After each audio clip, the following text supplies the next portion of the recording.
So I think Onyx has finally achieved yet another milestone, which may have hypothetically resulted in an almost 30% recovery in the past 24 hours. And let me explain what that is in today's video, even though nothing I say is financial advice, and even though I'm not telling anyone to do anything, this is just purely based on my perspective. Now, Onyx recently got listed on something called Upbit. Now, people like to say, well, who cares about that? And why would that even have an effect towards Onyx? Well, let's just take a look at it logically speaking. According to CoinMarketCap, in terms of top spot exchanges, guess who's ranked number 3 in the world?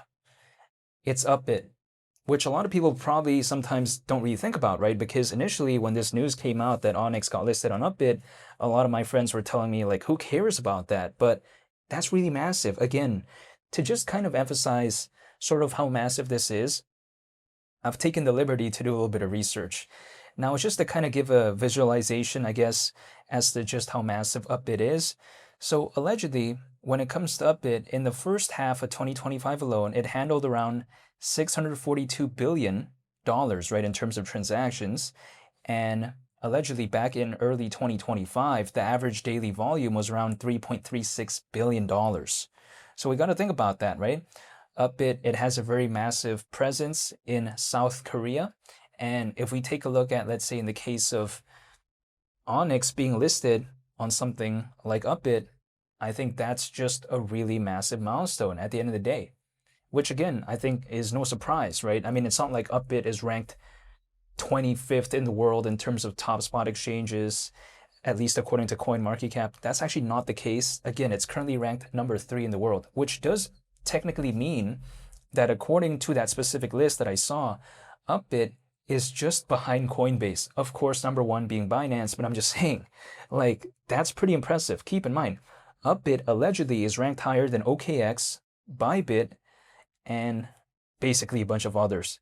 So when I take a look at that right there, that's pretty impressive. I mean, according to that list, I mean, Kraken is currently ranked 14th in the world in terms of top spot exchanges, according to CoinMarketCap, but Upbit is number 3. That's pretty impressive, in my opinion. I think it's no secret as to why Onyx kind of reacted in the way that it did. We saw that hypothetical recovery when it comes to Onyx as of late. And I think an example like this truly does showcase to me that there's an important thing that I have to do, and that is not chase. Because keep in mind, I've been making Onyx videos for a very long time. I haven't given up. I've been continuing to just wait. But at the same time, my kind of perspective is I don't want to chase, because as a result of me just waiting and being there the entire time anyways, once Onyx really had that hypothetical slight recovery that we saw recently, I was just kind of waiting right there. So I kind of went along with the ride. That's it. I've never been a fan of trying to chase other projects. Even if we take a look at Onyx, I think hypothetically, it's still down by quite a lot, which I get it. People like to say, oh, take a look at the recovery, but really we have to take a look at it in the grand scheme of things. The current market cap is around 230 million as of right now. Very respectable, but last year it was around $1 billion. So that's the thing. Now, Onyx is no longer below a 200 million market cap. Now it's above that, but I'm just saying, in the grand scheme of things, it's still down by quite a significant amount when compared to its peak last year. So is this just hypothetically a taste? Is it just the appetizer? Well, if we go based off history, I suppose, I would arguably hypothetically like to lean towards yes, just because, again, we saw around $1 billion in terms of market cap last year, and right now, even with around 230 million market cap, we're still way lower than that. But I think if anything, when Onyx was, well below a 200 million market cap, I think that showcased just how kind of low it was at the time. Now, granted, when I was making videos on Onyx at the time, a lot of people thought that Onyx was done for. They thought it was cooked, but again, sometimes we never know what a project could do, right? Sometimes we never know what, let's say, could happen to a project. That's why I just like to stay patient, and that's about it.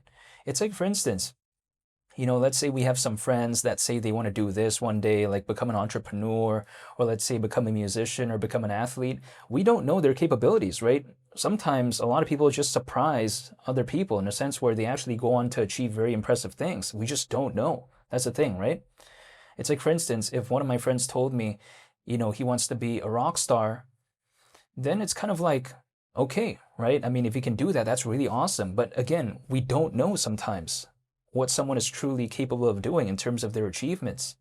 So when it comes to Onyx, I kind of sometimes view it no different, especially when it comes to the space overall, because historically, many times in the past, we've seen a lot of projects out there written off. Basically, they thought it was done for, they thought it was cooked. Then we saw what happened. Like for instance, Cardano. Take a look at how a lot of people wrote it off, right, back then. Then in 2021, we saw what happened to Cardano's native token called ADA. Went to well above $2, even though not that long ago before that, it was hovering around a couple cents when it comes to ADA. So at the end of the day, we sometimes don't really know what a project could do. That's the thing. But what I do is that I personally like to stay patient with the projects that I'm a fan of and just hold and wait. Keep in mind, Bitcoin hasn't even reached 80 grand yet as of right now. Like at the time of this recording, Bitcoin is not at 80 grand.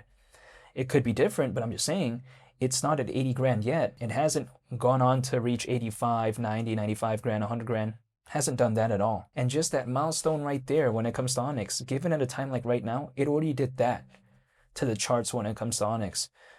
So what would happen if Bitcoin went to 90 grand, 100 grand, and so on? Maybe. You know, again, if what I saw before was kind of a taste, a little bit, sort of this hypothetical appetizer, it wouldn't necessarily surprise me. But nonetheless, I'm just staying consistent. I don't want to chase things later on. Keep in mind, when it comes to Onyx, it's not like it's a useless project. It's focused primarily on global trade and finance, in which case Stellar and Ripple is basically focused on that as well. So when people like to say that, oh, you know, Onyx, it's focused on the wrong narrative. Well, really? If it's focused on the wrong narrative, does that mean Stellar and Ripple is focused on the wrong narrative? A lot of people would say no, and I would say no as well, right? I don't think it's the wrong narrative for Ripple and Stellar, so why would I think of it any differently when it comes to Onyx? So what, I think about it differently just because it's way smaller than that? No, it doesn't make sense. It's like, for instance, if I generally do believe that the global trade and finance kind of narrative is something that I'm a fan of, why would I suddenly think about it any different when it comes to this compared to like Stellar and Ripple? Granted, they're way more popular, but I'm just saying, in terms of the actual focus, in terms of the fundamentals, in terms of the decent community that Onyx has, it's not something that I would just think is cooked. Like for instance, XCN, or should I say Onyx, currently has almost 147,000 holders. So that's not a small project by any means. It's pretty well established within the space in terms of the global trade and finance space, I would say. So when it comes to Onyx, people like to say, well, does the journey stop here? For me, it doesn't. I don't want to stop right here, personally for me. I've been waiting for Onyx for too long just to kind of think this is kind of the party, so to speak. Like, oh, what? Onyx has an almost, let's say, 30% recovery in the past 24 hours, and I think that the party's done. I mean, Onyx clearly it's had a pullback ever since that pretty okay recovery, but still seeing this right here and still seeing how Bitcoin is not yet at 90 grand or 100 grand or whatever, just seeing all that right there, yeah, I just don't have this vibe where I just want to leave. I don't want to. This is personally for me. However, I am not telling anyone to do anything. This is just purely my perspective, and I'm not only just holding Onyx. Keep in mind, I talk about other projects too. And when it comes to Onyx, I've stayed consistent with this the entire time. I've been dollar cost averaging once a month. I've been waiting and I've been staying patient, and really that's about it. But that's what I'm doing personally. I'm voluntarily doing this. Like, this is just a purely voluntary thing for me. Like, there's tens upon thousands of projects within this space. Onyx is just one project, right? I could have believed in a bunch of other projects, and granted, I do believe in some other projects, but it's not like I believe in 2,000 or 3,000 or something like that. Personally, for me, Onyx is one of the projects that I believe in, and the reason why is because I like it, fundamentally speaking. I felt like it still, you know, has been kind of developing. I mean, if we take a look at it, Onyx this year alone actually, I think, released, right, its biggest kind of milestone so far in terms of an achievement. Let me explain what that is. Like, for instance, Goliath, the mainnet of it. I think, if anything, what I'm seeing as of right now, I'm just a bigger fan of Onyx when compared to last year. Keep in mind, Onyx at its peak last year, when it reached around $1 billion in terms of market cap, it did not have the mainnet of Goliath. It now has that, though. That's the thing. And arguably, I would say that because of the Upbit listing, I think it's just way better than before, right? So I already kind of see the pieces there. I already see the listings, I already see the fundamentals, I already see the improvements. What is kind of lacking? What is missing, basically? I think it's a hypothetical altcoin season or not, a change in market sentiment. But if that's the only thing that's kind of lacking, then I'd gladly wait. That's it. Because I already see the fundamentals, I already see the listings. I just haven't seen an overall change in a massive way in terms of market sentiment. But that requires waiting. But that's the least of my concerns personally, because if all I have to do is wait, then I'll wait. What I don't want to wait for is a project that's fundamentally not that good. That's the thing.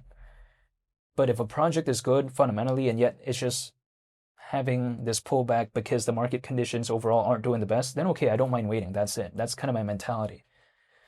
But as of right now, I'll be sure to make more updates when it comes to Onyx moving forward. So hopefully y'all stay tuned for that. Thank you for watching, and I hope you all have a very nice day. It's Lee the Captain.